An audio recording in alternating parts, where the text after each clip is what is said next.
किसी ने बड़ी कमाल की बात कही है कि अगर खुशी आए ज़िंदगी में तो मिठाई समझकर खा लेना, और अगर गम आए ज़िंदगी में तो दवाई समझकर खा लेना। नमस्कार दोस्तों, मेरा नाम है कृष्णा। मैं हाजिर हूँ छोटी सी कहानी के साथ। एक कहानी है, एक सुपरवाइजर था जो मल्टी स्टोरी बिल्डिंग में काम कर रहा था, कंस्ट्रक्शन का काम कर रहा था। रोज़ काम पर जाता था और बिल्डिंग का काम करता था। एक दिन जब वो काम पर गया तो उसके दोस्त का फ़ोन आया कि मैं तुमसे मिलना चाहता हूँ, मैं मिल सकता हूँ, कहाँ मिलूँगा बताओ।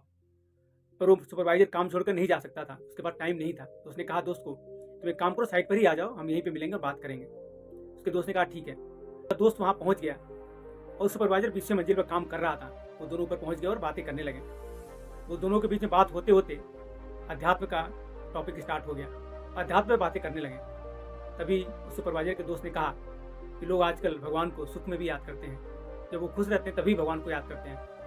ये बात सुनकर सुपरवाइजर ने कहा कि नहीं, ये सही नहीं है, मैं इसे एग्री नहीं करता हूँ। तो उनके दोस्त ने कहा कि नहीं, ये सही है। सुपरवाइजर ने कहा कि देखो, मैं तुमको 2 मिनट रुको, मैं तुमको करके दिखाता हूँ, तुमको मालूम पड़ेगा कि क्या सही है क्या गलत है। उसने अपने जेब से पर्स निकाला, उसमें से 10 का एक नोट निकाला और नीचे एक मजदूर काम कर रहा था उसके पास गिरा दिया। और वो नोट गिरते गिरते सीधे उसके पास ही जाकर गिरा जहाँ मजदूर काम कर रहा था। उसने तुरंत 10 का नोट उठाया और बहुत खुश हो गया, उसे जेब में रख लिया और फिर काम करने लगा। इसके बाद उस सुपरवाइजर ने एक 100 का नोट निकाला और उसी जगह दोबारा फेंका।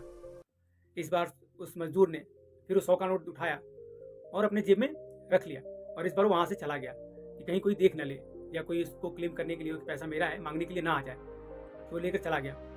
वो वापस 10-15 मिनट के बाद आया और फिर वहीं पे काम करने लगा, जब उसको लगा कि सब कुछ नॉर्मल हो गया है। अब इस बार सुपरवाइजर ने जेब से 500 रुपये का नोट निकाला और उसी जगह पे दोबारा गिरा दिया। इस बार मजदूर ने वो 500 का नोट देखा, बहुत खुश हुआ, कहा कि आज मेरे भाग्य खुल गए हैं, आज तो नोटों की बारिश हो रही है। वो 500 का नोट उठाया, जेब में डाला और वहाँ से चुपचाप निकल गया कि फिर उसे कोई देख ना ले, और वहाँ से चला गया। दोबारा 10-15 मिनट के बाद वो दोबारा वही काम करने लगा कि फिर कुछ मिले, फिर कोई दूसरा नोट गिरे, मैं उठाऊँ। यह सब वो दोस्त और सुपरवाइजर देख रहे थे। और सुपरवाइजर ने फिर कहा दोस्त को कि अब देखना कमाल होता है, अब देखना क्या होगा। फिर उसने ऊपर से एक छोटा पत्थर उठाया और पत्थर को नीचे फेंक दिया उसी के पास। वो पत्थर सीधे उस मजदूर के कंधे पर जाकर लगा। जैसे ही उसके कंधे पर पत्थर लगा, इस बार वो ऊपर देखकर कहता है, कौन है, कौन पत्थर मार रहा है।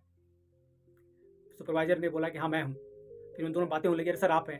फिर वो दोनों बातें करने लगे, उनकी बात खत्म हुई। उसके बाद सुपरवाइजर अपने दोस्त से कहा कि देखा तुमने, जब तक नोट गिरता रहा, जब तक पैसे की बारिश होती रही, एक बार भी उस मजदूर ने ऊपर नहीं देखा कि पैसे कहाँ से आ रहे हैं, कहाँ से गिर रहा है पैसा। और जैसे ही पत्थर गिरा, तुरंत ऊपर की तरफ चिल्लाया, कौन है। तो आज भी लोग भगवान को सुख में याद नहीं करते हैं, दुख में ही याद करते हैं। दोस्तों, एक कहानी उस मजदूर की या उस सुपरवाइजर की या उसके दोस्त की नहीं है, ये हम लोगों की कहानी है। हमारे जीवन में जब तक सुख आता रहता है, हम नहीं देखते कि सुख कहाँ से आ रहा है। हम अपने जीवन में मस्त रहते हैं, पर जैसे ही एक दुख का छोटा कंकड़ भी अपने ऊपर गिरता है, हम तुरंत ऊपर वाले पे चिल्लाते हैं, हे भगवान ये क्या, तुम ही बचाओ, अब मेरे को आप ही बचा सकते हो, अब बचाओ बचाओ। पर सुख में हम कभी भी उसको याद नहीं करते हैं। भगवान तो बार बार हमसे कनेक्ट होने की कोशिश करता है, सुखों की बरसात करता है, ऊपर देखो मैं भी हूँ, मेरे से बात करो। पर हम नहीं देखते, भूल जाते हैं। पर जैसे ही दुख का एक छोटा बारिश भी गिरता है, हम तुरंत उसकी तरफ देखते हैं, उसकी तरफ आस लगा लेते हैं। तो दोस्तों, भगवान को सुख में भी याद करना चाहिए, सुख में भी याद करो और दुख में भी याद करो। वो हमेशा हमारे साथ है और वही हमारी रक्षा कर सकता है। और अंत में यही कहूँगा, कुछ ऐसा कीजिए दुनिया भी करनी चाहे आपके जैसा। मिलता हूँ फिर अगली वीडियो में, तब तक के लिए राधे।